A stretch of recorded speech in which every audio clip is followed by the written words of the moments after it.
Swayam Prabha. Digital India. Educated India.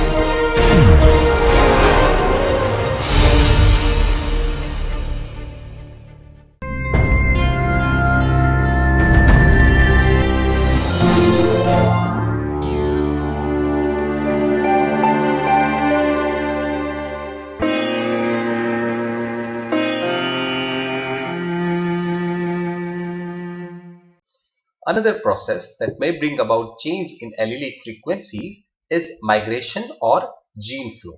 That is, the influx of genes from other population. Gene flow is the transfer of alleles from one population to another population through immigration of individuals. Now let us assume that there is a geographical barrier here in terms of mounting. This is one population here and this is one population here.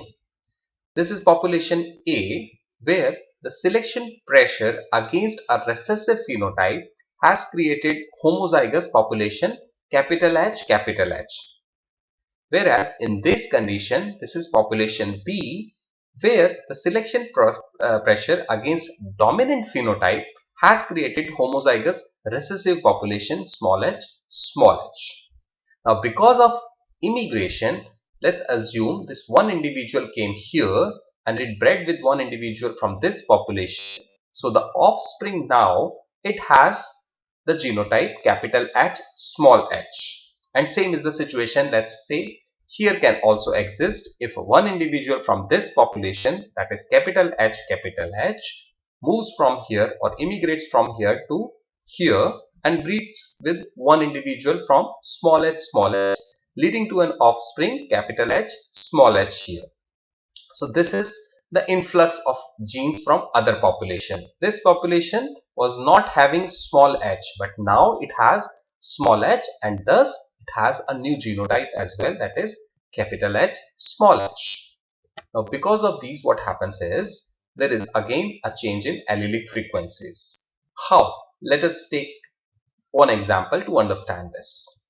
If the frequency of an allele in population 1 is Q1 and in population 2 is Q2, and in each generation a representative sample of individual in population 1 migrates to population 2 and reproduces, adding its gene to population 2's gene pool.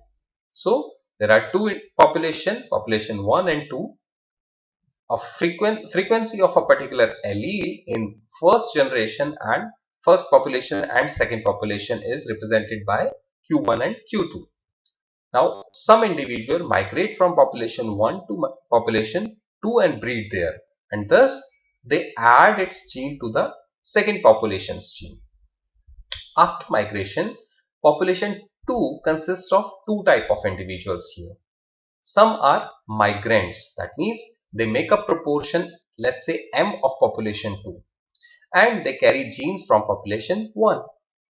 The other individuals in population 2 are the original resident of that population. If the migrants make up proportion M of population 2, then the resident, let's say, make up 1 minus M, because the resident originated in population 2. After migration, the frequency of allele in the merged population, that is merged second population, which is represented here as Q-2, can be given as Q1 M plus Q2 1 minus M. So M is the migrant individuals which were carrying the allele frequency as Q1 plus 1 minus M, that is the resident population of population 2, resident member of population 2, multiplied by Q2, which is basically their frequencies. So the sum of them represents the frequency of that allele in this merged population or the new population. Here Q1M is the contribution to Q made by the copies of alleles in the migrants, and Q2 1 minus M is the contribution to Q made by copies of alleles in the residents. So basically what has happened is, because of migration of individuals from population 1 to 2, the frequency of allele in population 2 or merged population has changed now. Earlier it was simply Q2, but now it is something different. So basically migration has changed the allelic frequency again. So this is another factor to the source of variation. If you see the effect of migration, the short-term effect is change in frequency, but the long-term effect can be equilibrium reached when allelic frequencies of source and the recipient populations will be equal. Migration basically increases genetic variations within the population, as we just saw in the previous slide. It prevents genetic divergence between populations because there is a mixing from one side to another one. It in fact decreases the genetic divergence. It allows to mix up the two population and get merged with each other. Moving ahead, there is a genetic variation in gene pool by genetic drift as well. What do we mean by genetic drift is the random change in the frequency of allele in a population. And this can result from any of these three factors. The continuous small population size, or if there is a founder effect, means the establishment of a population by a few founders, or if there is a bottleneck effect, that means population reduction, it leads to a genetic drift or random change in the frequency of alleles in a population. Now you can see here, this is an example of founders effect. Let's assume if this is the parent population, and from here some individuals migrated to some other place. So this is the migrating population. Now this population after a couple of generations gives rise to a new population which has totally different allelic frequencies. Founder population after a few more generations here are giving rise to different set of individuals with having different allelic frequencies. Same is the case with bottleneck effect. Now let's say this is the original population, but some of individuals move to again through to some other place, and here this is the surviving population which starts increasing its number. So this is the new population. Depending on which were the surviving one, or here which one the migrating one, the resultant population frequency will depend on these, and hence the phenomena of genetic drift will operate because of founders effect or bottleneck effect, where there will be a random change in the frequencies of allele in the population. But how this genetic drift changes the or causes the variation in the population or genetic divergence? The short-term effect again is the allelic frequencies, but the long-term effect of genetic drift is the fixation of one allele. As you saw in the previous slide, most of the time what happens with genetic drift is one allele keeps on getting increase in terms of frequencies, whereas other one keeps on decreasing, leading to the fixation of one allele in the population. So it decreases the genetic variation through the fixation of alleles, and it increases genetic divergence between the population. So if you see in terms of effects, migration and genetic drift are totally contrasting or contradictory. Migration increases the genetic variation, whereas genetic drift decreases the genetic variations. On the other hand, migration decreases the genetic divergence, whereas genetic drift increases the genetic divergence between the populations.